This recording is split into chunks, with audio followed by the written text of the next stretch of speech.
কল্লোলিনী কলকাতা, সর্বদাই ব্যস্ততা আর ছুটে চলা এ শহরে, আর বিরামহীন সেই যাত্রার ফাঁকে ক্রমশ বদলে যাচ্ছে এ শহরের রূপ। প্রবীণের পাশে জায়গা করে নিচ্ছে নবীন বহুতল। এই বৈকালিক যাত্রায় আমার চোখে ধরা পড়ল সেই সহাবস্থান।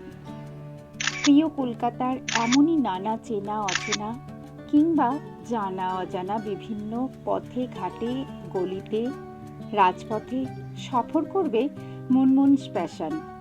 আর আমার ইউটিউব চ্যানেলে চোখ রাখলে সফর সঙ্গী হবেন আপনিও।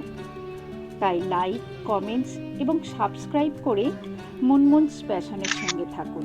ধন্যবাদ। কেমন লাগলো অবশ্যই কমেন্ট করে জানাবেন। আর কীরকম ভিডিও দেখতে চাইছেন, কোথাকার ভিডিও দেখতে চাইছেন, কমেন্ট করে জানাবেন। সবাই ভালো থাকবেন। নমস্কার।